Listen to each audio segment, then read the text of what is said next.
الحمد لله وكفى وسلام على عباده الذين اصطفى أما بعد أعوذ بالله من الشيطان الرجيم بسم الله الرحمن الرحيم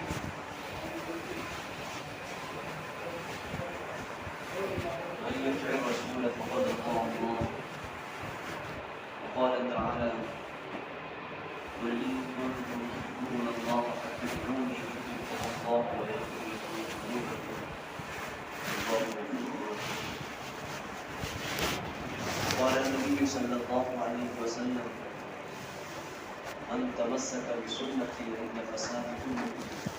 ولم يؤمن بتشديد الكفر وقال عليه السلام. میرے قابل صدیق کرام بزرگوں اور دوستوں، اللہ تبارک و تعالیٰ کے لیے کیا احسان و کرم ہے اس رب کائنات نے ہم سب کو اپنے پاک گھر میں آنے کی توفیق عطا فرمائے۔ اور میرے بھائیوں،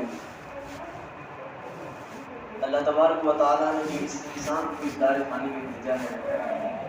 اس کا جو اصل مقصد ہے، اس مقصد کے اندر ہم سب میرے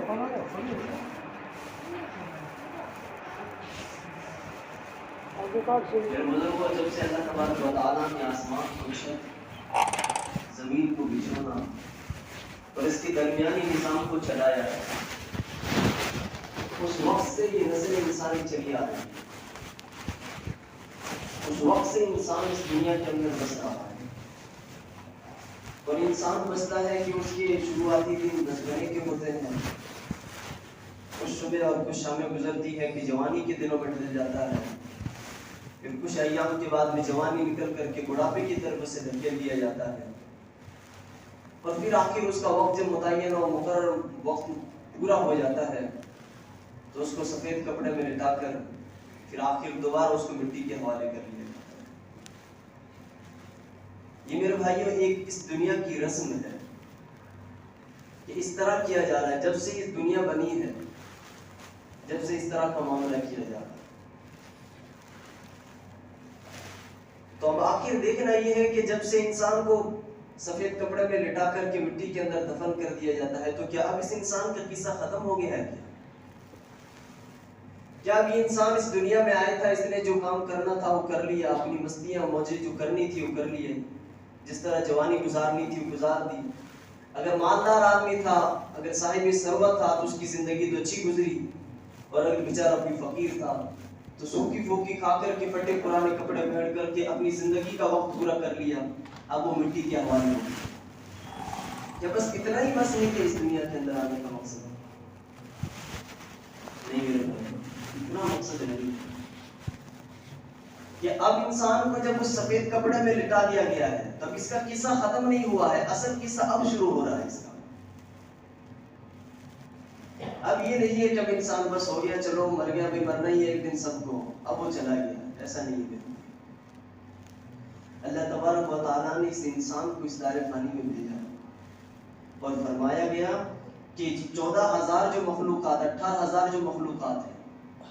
اس میں سے انسان کو عبادت کے لیے بنایا گیا، اس کے علاوہ جتنی بھی مخلوقات ہیں سب کو انسان کے آرام گاہ کے لیے بنایا گیا۔ تو میرے بھائیوں، کہنے کا مقصد یہ ہے کہ انسان کو اس دار فانی میں بھیجا گیا تو کیا انسان بے لگام اونٹ کی طرح ہے کہ جس طرح چاہے گھوم لے، جس طرح چاہے چل لے، جہاں بیٹھ جائے، جہاں پی لے، جہاں کھا لے، اور اپنی زندگی پوری کر کے کہیں گلی کوچوں میں مر جائے کہ پھر اس کی کوئی تاریخ نہیں، اس کا کوئی اتہاس نہیں، اس کی کوئی ماضی نہیں؟ انسان کے لیے ایسا نہیں ہے۔ انسان بے لگام نہیں ہے، انسان کے سامنے اللہ کی دی ہوئی لگام ہے، انسان اللہ کا مکلف ہے، انسان شریعت کا مکلف ہے۔ اور یہ بات ہمیں یوں سمجھ لینی چاہیے کہ ہم انسان ہیں، اللہ تبارک و تعالیٰ نے عقلوں کے جتنے حصے ہیں، 1000 عقلوں کے حصے، ان میں سے ایک حصہ اس انسان کو دیا، اور انسان اس عقل کے حصے کو اس طرح استعمال کرتا ہے کہ اپنے عقل کو کہیں ایسی جگہ نہیں لگاتا کہ جہاں کوئی کام اور مقصد نہ ہو۔ آپ کہیں پر بھی دیکھ لیجئے انسان کوئی ایسے کام میں مشغول نہیں ہوگا کہ جو کام اس کے کوئی مفید نہ ہو، یا تو کام ایسے میں مشغول ہوگا جس سے اس کو دل کو تسلی ہوگی، یا کوئی ایسا کام کرے گا کہ جس سے اس کی شہرت اور خوبصورتی نظر آئے گی، یا کوئی ایسا ہوگا کہ جس کی وجہ سے اس کی وقار اور عزت بڑھے گی۔ اس کے علاوہ انسان کوئی ایسا کام کرتا ہی نہیں کہ جو کام لغو اور بیکار ہو، کچھ نہیں کرتا ہے دنیا کے اعتبار سے، گرچہ آخرت کے اعتبار سے تو بہت کچھ کرتا ہے، لیکن دنیا کے اعتبار سے نہیں کرتا۔ تو میرے بھائیو، وہ اللہ کہ جس کا دیکھنا سب سے اعلیٰ، جس کا سننا سب سے انوکھا، جس کا کلام سب سے عجیب، جس کا ارادہ سب سے انوکھا، جس کی ذات سب سے نرالی، ایسا کا مثلی کی شیء کہ جس کے مثل کوئی چیز نہیں، جس کے برابر کوئی چیز نہیں، کیا وہ اللہ انسان کو بغیر مقصد کے دنیا میں بھیجے؟ نہیں ہوگا۔ خوب سمجھ لینا چاہیے کہ ہم اس دنیا کے اندر آئے ہیں بڑے مقصد لے کر کے آئے، اور وہ مقصد کیا ہے کہ اللہ تبارک و تعالیٰ نے فرما دیا گیا کہ جنت بھی تیار ہے، جہنم بھی تیار ہے۔ اب سلیکٹ اور فیصلہ ہمیں کرنا ہے کہ جنت کا رخ لینا ہے کہ جہنم کا رخ لینا ہے۔ اور اللہ نے فرما دیا جو شقی ہوگا، جو بدبخت ہوگا، جو بدکار ہوگا، جو میرے نبی علیہ الصلوۃ والسلام کے طریقوں کو ٹھکرائے گا، جو میرے احکام کی جھنڈیاں اڑائے گا، اس کے لیے جو رستہ جائے گا وہ جہنم کی طرف ہی جانا ہے۔ اور جو میرے قریب ہونا چاہے گا اور جو چاہے گا کہ اللہ کی اس کے اوپر لعنتیں برسیں، اللہ کا محبوب بن جائے اور اللہ کا قریب ہو جائے، اور جس طرح دنیا اس کی عیش و عشرت کے ساتھ گزر رہی ہے، آخرت بھی اس کی آسانی کے ساتھ ہی گزر جائے، جو کہ اس طرح چاہے گا، اللہ فرماتا ہے وہ میری رضا کے پیچھے تلاش میں لگا رہے گا، وہ میری رضا کے پیچھے دوڑے گا، اس کو دنیا سے کوئی مقصد نہیں ہوگا۔ تو اب ہمیں فیصلہ کرنا ہے کہ میرے بھائی ہمیں کون سا راستہ لینا ہے، کہ جنت والا راستہ لینا ہے کہ جہنم والا راستہ لینا ہے۔ اور میرے بھائیو، اگر جنت کا راستہ لینا ہے، اور اگر ہم یہ چاہتے ہیں کہ اللہ ہمیں دنیا میں بھی راضی رہے اور آخرت میں بھی اللہ کا غضب اور اللہ کی لعنت ہمارے اوپر نہ برسے، آخرت میں اللہ تعالی ہم سب سے راضی رہے اور اللہ تعالی ہمارے ساتھ میں اچھائی اور خوشی کا معاملہ فرما لے، تو میرے بھائیو، اللہ کی رضا جوئی کے لیے ایک ہی راستہ ہے، اس کے علاوہ اور کوئی راستہ نہیں، جس کو اللہ نے قرآن شریف میں کھلے الفاظ میں فرما دیا، قل ان کنتم تحبون اللہ فاتبعونی، کہ نبی جی ان لوگوں سے کہہ دیجئے کہ اگر چاہتے ہو کہ اللہ تم سے محبت کرے،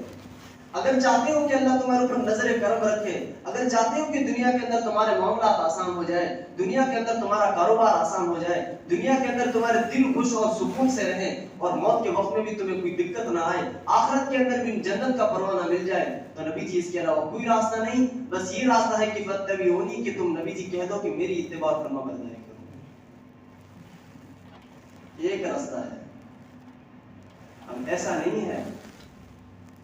کہ ایک ہی روم ہے، اس کے اندر کوئی چیز ہمیں طلب کرنی ہو تو دوسرا راستہ سے گزر جائے، نہیں، اللہ کہتا ہے ایک راستہ کھلا ہے اور وہ ہے نبی کی اطاعت اور نبی کی فرما برداری کا۔ اس کے علاوہ تم 1000 عقلیں دوڑا دو، اس کے علاوہ تم 1000 حلیے تیار کر لو، 1000 تدبیریں تیار کر لو، میری رضا کے لیے تمہارا وہاں کوئی دروازہ نہیں کھلنا ہے۔ میری رضا چاہتے ہو تو نبی کا طریقہ اپنانا پڑے گا۔ اور میرے بھائیوں، اس دنیا میں جب سے انسان بس رہے ہیں، جس انسان نے بھی، جنہوں نے بھی جس نبی کی فرما برداری کر دی، اللہ تبارک و تعالیٰ نے اس کو کامیابی اور کامرانی کا منہ دکھایا ہے، اور جو نبی سے ٹکرائے وہ ہر جگہ پر ناکام رہا ہے۔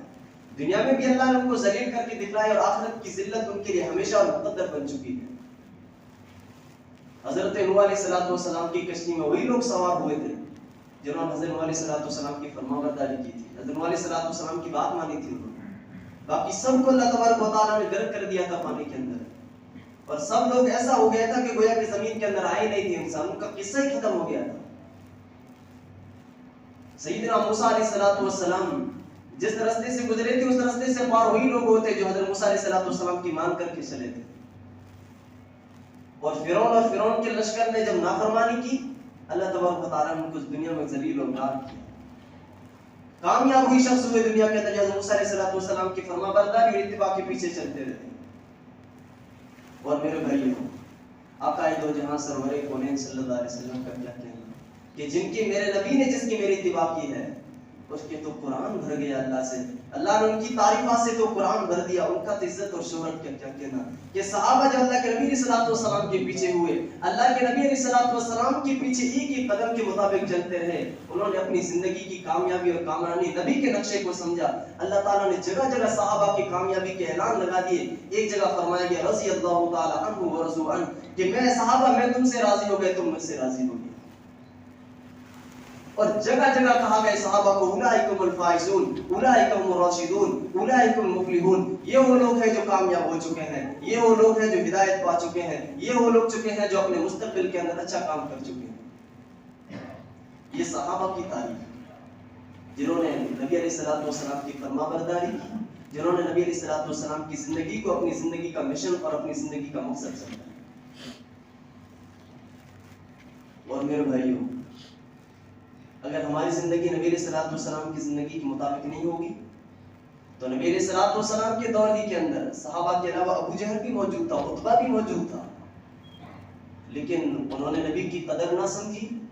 انہوں نے اللہ کے نبی کی اطاعت کے اندر ایک سمجھا اور اپنی چودراہٹ کو ختم ہونے کا سبب سمجھا، تو میرے بھائیو دنیا کے اندر بھی ذلیل اور آخرت کے اندر بھی ذلیل ہو گئے۔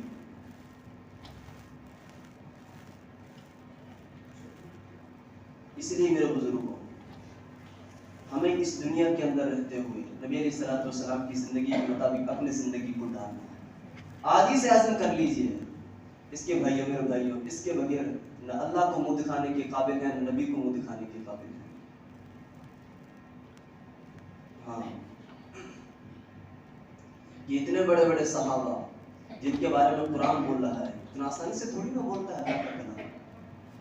اتنا آسانی سے تھوڑی نہ رضوان کا لقب مل گیا ہے کہ صحابہ اللہ فرما رہے میں تم سے راضی ہو گیا۔ آسان مسئلہ تھوڑی نہ بھائیو، بہت مشکل مسئلہ ہے یہ۔ اور نبی کی اطاعت میں کتنی کامیابی کہ جس وقت میں حضرت موسیٰ علیہ السلام کا فرعون کے لشکر کے سامنے مقابلہ ہوا اور فرعون نے بھیج دیا اپنے پادریوں کو اور جو ان کے وزیر تھے کہ جاؤ جادوگروں کو بلا کر کے لاؤ، موسیٰ کا ٹکراؤ کرتے ہیں آج اور ہم جیت کر کے رہیں گے۔ لوگ گھوم کے ادھر ادھر گاؤں کے اندر اور بڑے بڑے جادوگروں کو بلا کر کے لائے اور جادوگروں کا تاننا لگ گیا، اور ایک طرف حضرت موسیٰ علیہ السلام کنے تنا کھڑے، اور جب جادوگروں کا لشکر ادھر لگا ہوا ہے، ادھر فرعون ادھر حضرت موسیٰ علیہ السلام اکیلے کھڑے ہیں، تو جب جادوگروں نے کہا فرعون سے کہ ہم جادو کر کے لڑیں گے فرعون موسیٰ کے سامنے، اور فرعون تو دیکھے گا کہ موسیٰ کو ہم ٹھکرائیں گے یہاں سے اور موسیٰ کو ذلیل ہو کر کے نکلنا پڑے گا، اور ہم ایسے ایسے جادو کے کرتب دکھلائیں گے کہ کوئی ہمارا سامنے ٹھہر نہیں سکے گا۔ فرعون نے قرآن کے اندر پورا واقعہ ذکر ہے، قرآن کے اندر 9ویں پارے کے اندر اللہ تبارک و تعالیٰ نے ذکر کیا ہے۔ فرعون نے کہا کہ پھر تم میرے مقرب ہو جاؤ گے اور انعامات سے نوازے جاؤ گے۔ جادوگر اور خوش ہوئے کہ بادشاہ کے دربار میں ہمیں موقع ملے گا، ہم تو یہاں چکر لگانے والے بن جائیں گے، ورنہ کہاں گھوم رہے تھے ہم۔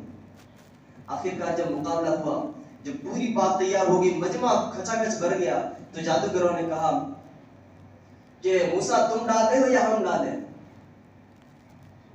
حضرت موسیٰ علیہ السلام نے کہا آپ ہی ڈال لیجئے، تو انہوں نے اس طرح کی چھڑیاں بنا کر کے میدان میں ڈالی جو چھانپ بن گئی، اور وہ گھومنے لگی چھانپ اس کے اندر بن کر کے۔ پھر جب ان کی پورا کرتب پورا ہو گیا تو اب حضرت موسیٰ علیہ السلام تنے تڑا کھڑے ہیں معصوم چہرے کے ساتھ میں کہ اللہ ایک طرف حق ہے ایک طرف باطل ہے، اللہ اگر آج باطل آ جائے حق کا خاتمہ ہو گیا تو پھر اللہ آج حق کیسے ثابت ہو جائے گا۔ اللہ تبارک و تعالیٰ نے وحی نازل کی وَأَوْحَيْنَا إِلَىٰ مُوسَىٰ أَنْ أَلْقِيَ عَصَاكَ، اے موسیٰ تو بھی اپنی لاٹھی ڈال دے۔ اور جب حضرت موسیٰ علیہ السلام نے اپنی عصا ڈال دی تو بہت بڑا اژدہا بن گیا۔ انہوں نے جادوگروں نے جو اژدہے بنائے تھے وہ تو اصل میں انہوں نے آنکھوں پر جادو کیا تھا کہ جس کی وجہ سے لوگوں کو ایسا نظر آنے لگا۔ فَإِذَا هِيَ تَلْقَفُ مَا يَأْفِكُونَ، جب حضرت موسیٰ علیہ السلام نے اس کے اندر ڈالی لاٹھی تو لاٹھی سب کو نکل گئی، اور جادوگر ہکے بکے رہ گئے کہ کیا ہو گیا کہ ہمارے جادو ہمارے جو سانپ بنائے تو ان کا تو خاتمہ کر دیا اس سانپ نے۔ حضرت موسیٰ علیہ السلام جیت گئے۔ فَوَقَعَ الْحَقُّ وَبَطَلَ مَا كَانُوا يَعْمَلُونَ، جب حق ظاہر ہو گیا اور باطل ثابت ہو گیا جو کچھ انہوں نے کیا تھا، فَأُلْقِيَ السَّحَرَةُ سَاجِدِينَ، تو جتنے بھی جادوگر تھے تب سجدوں کے اندر گر گئے اور کہا قَالُوا آمَنَّا بِرَبِّ مُوسَىٰ وَهَارُونَ، اے فرعون تیرا لشکر تو نے جانے دے بھاڑ میں، ہمیں کچھ نہیں لینا، ہم تو اللہ کے سامنے سجدہ کر چکے ہیں اور ہم موسیٰ اور ہارون کے رب پر آج ایمان لا چکے ہیں۔ میرے بھائیوں، جو باطل کے سامنے ٹکرا رہا تھا، جو حق کو ختم کرنے کی کوشش کر رہے تھے، جو یہ کہہ رہے تھے کہ بس ہم اسلام دھرم کا خاتمہ ہی کر دیں گے اور ہم قریبی ہو جائیں گے فرعون کے، وہ خود سجدے میں گر کر کے حق کا دامن تھام رہے ہیں اور حضرت موسیٰ علیہ السلام کے سامنے ہو گئے۔ جب یہ بات ہو گئی تو فرعون نے کہا فسوف تعلمون، کہ تم میرے طریقے کو چھوڑ کر موسیٰ کی طرف جاتے ہو، ان قریب جان لو گے کہ تمہیں میں کیا کیا کروں گا۔ اور کہا لَأُقَطِّعَنَّ أَيْدِيَكُمْ وَأَرْجُلَكُمْ مِنْ خِلَافٍ ثُمَّ لَأُصَلِّبَنَّكُمْ أَجْمَعِينَ، کہ میں تمہاری ایک طرف سے ہاتھ کاٹوں گا، دوسری طرف سے پیر کاٹوں گا، پھر تمہیں سولی چڑھاؤں گا اگر تم اس طرح کرو گے تو۔ لیکن جادوگروں نے کہا اِنَّا إِلَىٰ رَبِّنَا مُنْقَلِبُونَ، اگر ہم کاٹیں گے اور مریں گے بھی تو بھی جائیں گے تو اللہ ہی کی طرف۔ اب تو اللہ نے حق دکھلا دیا ہے، اب کچھ نہیں ہے، اب جو چاہے کر لے، کبھی نہیں پھرنے والے۔ اور اللہ سے دعا کی ربنا افرغ علینا صبرا وثبت اقدامنا وانصرنا علی القوم الکافرین، اے اللہ صبر اونڈیل دے ہمارے اوپر اور ہمارے قدم جما دے اور اللہ مسلمان بنا کر اب ہمیں مان۔ لیکن میرے بھائیو، یہاں غور کرنے کی بات یہ ہے کہ اتنا خوبصورت قصہ کہ وہ جو جادوگر تھے، وہ جو اس باطل کے سامنے کھڑے تھے اور اسلام دھرم کو ختم کرنے کی کوشش کر رہے تھے، ان کے دل میں یہ خیال تھا کہ موسیٰ کو ہم مغلوب کریں گے اور ہم غالب رہیں گے، ہمارے یہاں مصر کے اندر چرچا ہو جائے گا کہ کیا بڑے جادوگر ہیں۔ آخر کیا چیز تھی کہ جو انہوں نے مجبور کر دیا کہ اللہ کے سامنے سجدہ ریز ہو گئے؟ آخر کیا چیز تھی کہ وہ موسیٰ علیہ السلام کی طرف لوٹ کر کے آ گئے؟ علماء نے لکھا ہے کہ وہ جو جادوگر آئے تھے نا تیار ہو کر کے، تو موسیٰ کی طرف آسا لے کر کے آئے تھے، وہ موسیٰ کی طرح عمامہ باندھ کر آئے تھے، وہ موسیٰ کی طرح جوبہ پہن کر کے آئے تھے۔ جب موسیٰ علیہ السلام نے کہا کہ اللہ یہ جادوگر یہ تو حق کا مقابلہ کرنے آئے تھے، یہ تو حق کو ختم کرنے آئے تھے، اللہ ہدایت دے دی اور ابھی کے ابھی کلمہ لے آیا اور اتنی سزا دینے کے باوجود بھی کہہ رہے ہیں کہ مریں گے تو اللہ ہی کے لیے، اللہ آخر کیا بات ہوئی؟ اللہ نے فرمایا موسیٰ تیرا حلیہ بنا کر آئے تھے، موسیٰ تیرا طریقہ اپنا کر کے آیا تھا، اب میں تیری صورت شکل دے کر کے میں جہنم میں کیسا بنا دوں ان کو؟ یہ میرے سے گوار نہیں، اب میں ان کو جنتی بناؤں گا، تو بھی موسیٰ تیری طرف حلیہ، تیری طرف جھبا اور تلاسی بھی موسیٰ تیری طرف، اب میں ان کو جنتی بناؤں گا اور میرے بھائیوں جنتی ہو کر کے مرے ہو۔ یہ میرے بھائیوں نبی کی اطاعت ہے، یہ نبی کی فرما برداری ہے۔ اور میرے بھائیوں حبیب کونین صلی اللہ علیہ وسلم، صحابہ کی قربانیوں کا اور صحابہ کی عشق کا کیا کہنا نبی علیہ السلام سے؟ جو بھی ذکر تیار کر دو میرے بھائی، صحابہ کی تاریخ بڑی عجیب ہے۔ بس سیدنا بلال حبشی رضی اللہ تعالیٰ عنہ کالے کلوٹے چہرے والے، لیکن جو نبی کا دامن تھام لیا میرے بھائیوں، کیا اللہ نے آزمایا ہے کہ جنت کے اندر ان کی آواز اور جنت کے اندر سارے لوگ جب ہکے بکے ہوں گے اس وقت سیدنا بلال رضی اللہ تعالیٰ آزان دیں گے اور میرے نبی کے سامنے آگے آگے جو اونٹنی کے اوپر سوار ہو کر کے چلیں گے وہ بلال، جس وقت نبی علیہ السلام کا اس دار پانی سے رحلت فرما گئے اور نبی علیہ السلام کے انتقال ہو گیا، اسی دن حضرت بلال حبشی رضی اللہ تعالیٰ عنہ نے اپنا جو سامان تھا وہ سامان باندھ لیا کہ اب مدینے نہیں رہنا ہے، اب مدینہ رہنے میں فائدہ ہی نہیں ہے۔ کسی صحابی نے جا کر کے حضرت ابوبکر رضی اللہ تعالیٰ عنہ کو کہا کیا امیر المومنین بلال رفتے سفر باندھ لیا، بلال نے سفر باندھ لیا، اب وہ جا رہا ہے وہ تو سفر کر کے مدینہ چھوڑ رہا ہے بلال۔ حضرت ابوبکر رضی اللہ تعالیٰ عنہ حضرت بلال حبشی رضی اللہ تعالیٰ عنہ کے پاس میں پہنچا اور کہا کہ بلال شہر مدینہ چھوڑ رہے ہو؟ کہ ہاں شہر مدینہ چھوڑ رہا ہوں۔ کہا کہ بلال کیوں چھوڑ رہا ہوں؟ میں نہیں جانے دوں گا تمہیں۔ حضرت بلال حبشی رضی اللہ تعالیٰ عنہ نے بولے ابوبکر اگر میرے لیے آپ نے لیے آزاد کیا تھا، اپنی غلامی کے لیے آزاد کیا تھا تو کہنے میں رک جاؤں گا، اللہ رسول کے لیے آزاد کیا تو بلال کو مت روک، بلال کو جانے دے۔ ابوبکر رضی اللہ تعالیٰ عنہ رو پڑے اور کہا کہ بلال آخر کیوں جا رہا، کیا بات ہو گئی ہے؟ حضرت بلال حبشی رضی اللہ تعالیٰ عنہ نے فرمایا ابوبکر یہ وہ مدینہ ہے کہ جس مدینے میں گھومتا تھا، آقا دو جہاں صلی اللہ علیہ وسلم کا چہرہ انور دیکھتا تھا، آپ کا چہرہ دیکھ کر کے دل کو تسلی ہوتی تھی، آپ کا میٹھا بول سن کر کے دنیا کے غموں کو بھلاتا تھا، آپ کو مسکراہٹ دیکھ کر کے دنیا کے دکھوں اور دکڑوں کو بھلاتا تھا۔ آج وہ نبی چلا گئے تو بلال اکیلا کیا کرے گا ان مدینے میں؟ اب بلال کا رہنا مشکل ہے۔ ابوبکر 8 بندے بلال کو جانے دے اور آخر حضرت بلال حبشی رضی اللہ تعالیٰ عنہ شہر مدینہ چھوڑ کر کے چلے گئے تھے شام۔ اور پھر آگے مورخین نے بڑا کمال دکھلایا ہے کہ پھر اس کے بعد میں حضرت بلال حبشی رضی اللہ تعالیٰ عنہ اپنی پوری زندگی میں کبھی نہیں سنبھلے، کبھی انہوں نے نئے کپڑے نہیں پہنے، کبھی انہوں نے تیل نہیں لگایا، کبھی انہوں نے حسن و جمال کا کچھ کام ہی نہیں کیا انہوں نے، اور پوری زندگی روتے روتے کاٹ دی۔ ایک دن ایسا دیکھا لوگوں نے کہ حضرت بلال حبشی رضی اللہ تعالیٰ عنہ سنورے ہوئے ہیں، تیار ہو رہے ہیں، نئے کپڑے پہن رہے ہیں، تیل لگا رہے ہیں، داڑھی کے اندر کنگھی کر رہے ہیں، لوگ جمع ہو رہے ہیں کہ آج بلال کو کیا ہو گیا ہے، آج بلال کی کون سی خوشی کا دن آ گیا کہ بلال آج تیار ہو رہا ہے۔ لوگ آئے کہ بلال مؤذن رسول صلی اللہ علیہ وسلم کیا ہو گیا، کیوں تیار ہو رہے ہو؟ کہا کہ لوگوں آج میری موت کا وقت ہے۔ لوگوں نے کہا بلال موت سے بھی خوش ہوتا ہے؟ لوگوں کیا حال بے حال ہو جاتے ہیں، لوگ رونے لگ جاتے ہیں کہ پیچھے گھر کا کیا ہوگا، کاروبار کا کیا ہوگا، یہ پیچھے معصوم اولاد ہے ان کا کیا ہوگا، میرے ان سے لین دین ہے ان لین دین کا کیا ہوگا، ابھی تو میں نے کچھ اعمال ہی نہیں کی ہے، آخر میں مر جاؤں گا تو کیا ہوگا۔ بلال تو خوشی منا رہا ہے۔ حضرت بلال حبشی رضی اللہ تعالیٰ عنہ نے کہا کہ لوگوں کا یہ حال ہوگا تو ہوتا ہوگا، لیکن آج بلال کو تو خوشی ہے، اس لیے کہ یہ موت ہی تو آٹھ بنی ہوئی ہے جو نبی علیہ الصلوۃ والسلام کی زیارت سے مجھے روک رکھا ہے۔ یہ موت ہی تو ہے جو مجھے نبی علیہ الصلوۃ والسلام سے ملنے نہیں دے رہی، اور کیا چیز ہے؟ آج مر جاؤں گا تو نبی علیہ الصلوۃ والسلام سے مل لوں گا، نبی کی زیارت کر لوں گا، اور میں اپنا پہلا ماضی یاد دہرا لوں گا کہ وہ نبی ہے جن کے ساتھ میں گھوما کرتا تھا اور پھرا کرتا تھا۔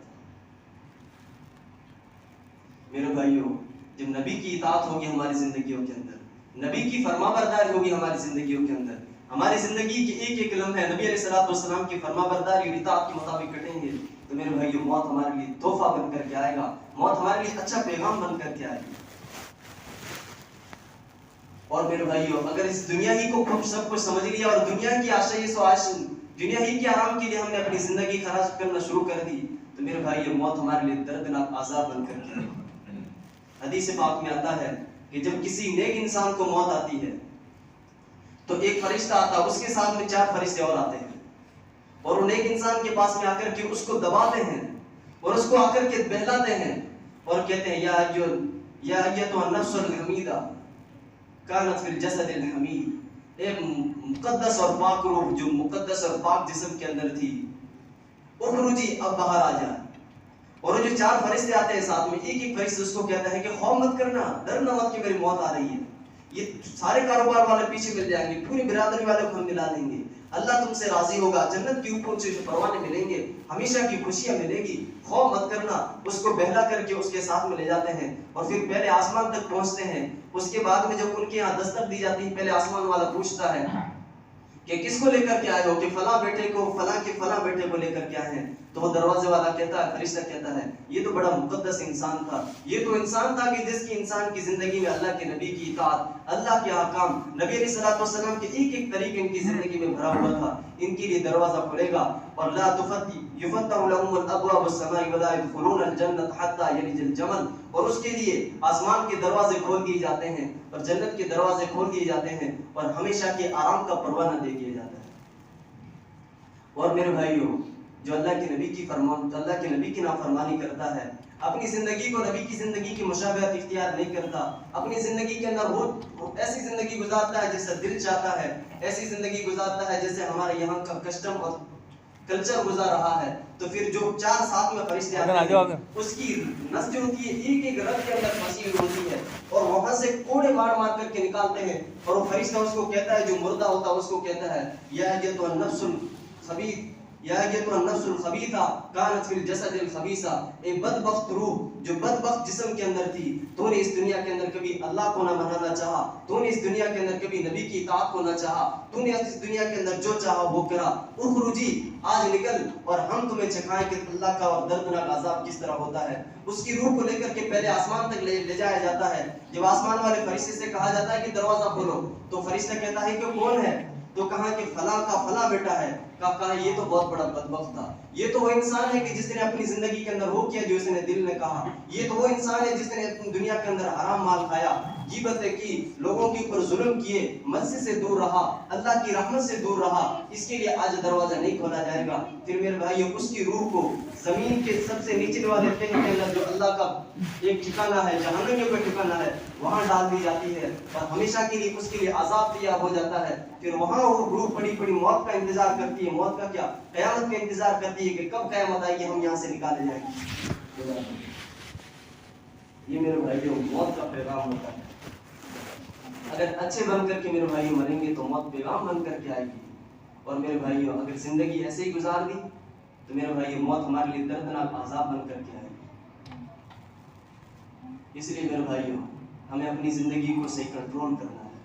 اپنی زندگی کو اللہ کی موڑ پہ لانا ہے، اپنی زندگی کو اللہ کے راستے پر لانا ہے، اپنی زندگی کو نبی علیہ الصلوۃ والسلام کے طریقے کے مطابق لانا ہے۔ اور ماہ رمضان کا مقدس مہینہ چل رہا ہے میرے بھائیوں، آخری عشرہ بچا ہے، اللہ چاہتا ہے کہ عذاب نہ دوں، اللہ چاہتا ہے کہ رحمتوں کی سائے میں نازل کر دوں، اور کتنی نبی علیہ السلام نے دعا کی تھی۔ میرے بھائیو ہم ہی بدبخت ہیں کہ ہم مانتے نہیں ہیں، احساس ہی نہیں ہوتا نبی علیہ السلام کی حدیث کا۔ کوئی حدیث بول دی جاتی ہے ہم اس کو ایسے سمجھتے ہیں جیسے کہ اخبار کی نیوز ہے۔ نہیں میرے بھائیو، اگر نبی نے کہا ہے نا کہ جہنم کا ایک اضلاع اگر زمین کے درمیان میں چھوڑ دیا جائے، وہ سانس لے تو پوری دنیا کا گھاس ہو کے بند ہو جائے، نبی جھوٹا ہو سکتا ہے؟ اللہ جھوٹا ہو سکتا ہے؟ ہم اس بات کو اس طرح مذاق میں نہیں رکھیں گے اور وہ تو دیکھا جائے گا۔ نہیں میرے بھائیوں، واللہ جب ہم دوبارہ تیار کی جائیں گے میدان محشر کے اندر، اس وقت ہم ہی ہوں گے جو اللہ کو کہیں گے اے اللہ اس دفعہ جب واپس دنیا میں بھیج دے، پوری زندگی ایک سجدے میں گزار دوں گا، کبھی نہیں کہوں گا کہ میرا کاروبار کہاں ہے، میری اولاد کہاں ہے، میرا پیچھے آگے پیچھے کا معاملہ کیسا ہوگا، کبھی نہیں سوچوں گا، اللہ پوری زندگی ایک سجدے میں گزار دوں گا، قسم اٹھاتا ہوں اللہ۔ اور میرے بھائیوں ہم ہی ہوں گے۔ آج کیا ہو گیا کہ ہم نہیں کر رہے ہیں کہ رمضان جیسا مقدس مہینہ، تراویحوں کی ہمیں فکر نہیں، روزوں کی ہمیں فکر نہیں، زکوٰۃ نکالنی ہوتی اس مہینے میں اس کی ہمیں کوئی فکر نہیں، کوئی طریقہ نہیں ہے، بس اسلام کا لبادہ پہن کر کے رکھا ہے۔ میرے بھائیوں کم از کم دھرم کی تو محبت ہو ہمارے درمیان میں۔ اس نبی نے اتنی قربانیاں دے کر کے، صحابہ نے اتنی قربانیاں دے کر کے اس ایمان کو خوبصورت شکل میں ہمارے سامنے پیش کیا، اس دھرم کی تو دھجیاں نہ اڑائے کہیں ہم، اس دھرم کو تو ہم چھلنی چھلنی نہ کریں میرے بھائیوں۔ کیسا کر دیا اس دھرم کو کہ جو بھی اب آتا ہے تانے مارتا ہے کہ یہ مسلمان ہے۔ اور میں تمہیں بات بتاؤں، حضرت یہاں کے راجستھان کے کیا نام ہے ان کا، مولانا چراغ الدین صاحب، ان خود سے ایک دفعہ میرے حلقے کے اندر بات ہو رہی تھی، ان کی بات ہو رہی تھی، میں بھی موجود تھا۔ انہوں نے کہا کہ ٹرین کے اندر ایک دن سفر ہو رہا تھا، ایک شخص میرے سامنے بیٹھا تھا، انہوں نے کہا کہ مولوی جی مسلمان ہو تم؟ حضرت فرمانے لگے کہ مجھے تھوڑا غصہ آ گیا، میں نے کہا یار شریعت کا لباس ہے، اسلامی لباس ہے، داڑھی چہرے پر ٹوپی ہے، مسلمان نہیں لگ رہا ہوں تجھے؟ انہوں نے کہا مولوی جی مسلمان ہو تو کیا صحابہ کی طرح تمہارے پاس ایمان ہے؟ فرمانے لگے کہ میری آنکھوں سے آنسو جاری ہو گئے کہ کیا جواب دوں۔ اور انہوں نے کہا کہ مولانا واللہ اگر تمہارے پاس میں صحابہ کی طرح ایمان ہوتے تو آج میں کافر نہ ہوتا اور میں جہنمی نہ ہوتا آج۔ میرے بھائیوں اس بات کو سوچنا چاہیے کہ اسلام کی کیا شکل بنا دی ہم نے، اس اسلام کو کس طرح گول مٹول بنا کر کے خراب کر دیا ہم نے۔ کہ صحابہ کی زندگی اللہ کے نبی کی اطاعت کے مطابق ایسی زندگی کہ ایک یہودی فرماتے ہیں نبی علیہ الصلوۃ والسلام ایک راستے سے گزرے اور جس راستے سے گزرتے نبی علیہ الصلوۃ والسلام کچرے کو ہٹا دیتے اور کہتے صحابہ سے کہ یہ بھی ایک طرح کا صدقہ ہے۔ صحابہ نے اس کو اتنا مضبوطی سے پکڑا کہ کوئی صحابہ جس راستے سے بھی نکلتا تو وہاں سے کچرا ہٹا دیتا۔ ایک دن ایک یہودی ایک راستے سے گزرا اور دیکھ رہا ہے کہ راستے کے اوپر کچرا پڑا ہے، اس یہودی نے کہا میں قسم اٹھا سکتا ہوں کہ کوئی صحابی یہاں سے نہیں گزرا ہوگا۔ صحابی یہاں سے گزر جائے اور کچرا پڑا رہے اور نبی کی مخالفت کر دے، یہ نہیں ہو سکتا ہے۔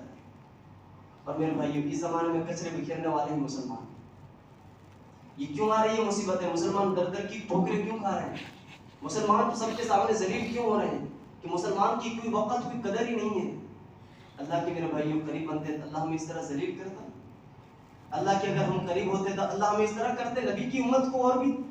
اگر دوسرے نبیوں کی امت تو اور اللہ کے اپنے محبوب نبی علیہ الصلوۃ والسلام کی امت کو اللہ کبھی اس طرح ذلیل نہیں کرتا۔ یہ میرے بھائیوں ہمارے ہی کرتوت، یہ جو عذاب آ رہے ہیں نا، یہ جو حکومت ہمارے اوپر مسلط ہو رہی ہے نا، یہ ہمارے بگڑے ہوئے اعمال ہی کا نتیجہ ہے اور کچھ نہیں ہے۔ ہاں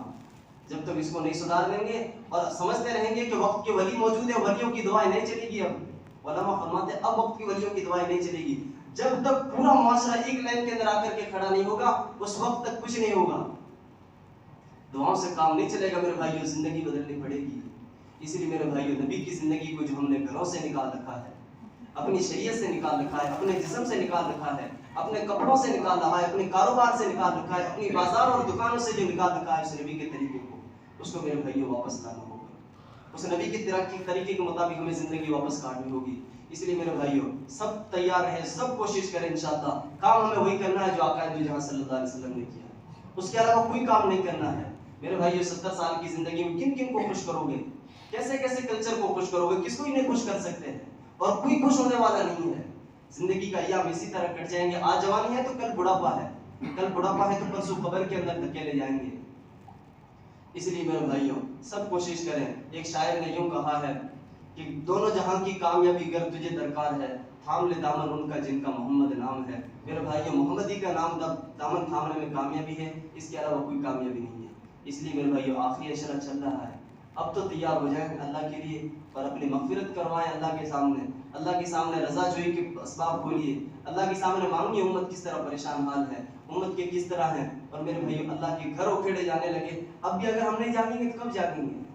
اس کے بعد ہماری اسلام کی جرت ہمیں کب آگاہ کرے گی کہ اب تو مسلمان کھڑا ہو جائے؟ اب بھی اگر ہمیں نہیں جھنجھوڑا ہے پھر کب جھنجھوڑ ہوگی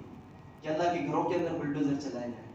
میرے بھائی اس لیے تیار ہو، اسلام کو مضبوطی سے تھامیے، نبی کے طریقے کو اپنائیے. انشاءاللہ العزیز مدد اللہ ہی کرے گا، ہم کچھ نہیں کر سکتے ہیں، لیکن جب کرے گا اللہ، جب ہم اللہ کو راضی کریں گے. اللہ فرماتا ہے کہ ینصرکم اللہ وینصرکم، اگر تم اللہ کو مدد کرو گے تو اللہ تمہاری مدد کریں گے. تم اللہ کی طرف دوڑ کے آؤ پھر اللہ تمہارے مسئلے حل کرے گا.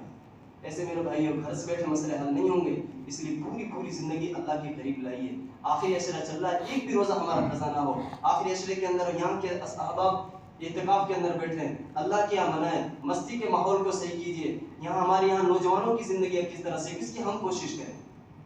انشاءاللہ کوشش کریں گے تو اللہ تبارک و تعالیٰ یہاں کو بھی ماحول ٹھیک کر دے گا اور آخرت کی بھی ماحول ٹھیک کر دے گا. اللہ تعالیٰ ہم سب کو کہنے سننے زیادہ عمل کی توفیق عطا فرمائے. سبحان اللہ بحمدہ، سبحان اللہ وبحمدہ، واشهد ان لا اله الا انت، استغفرک. سبحان ربک رب العزة عما یصفون، وسلام علی المرسلین، والحمد للہ رب العالمین. یہ نظرات کی سنت باقی ہے.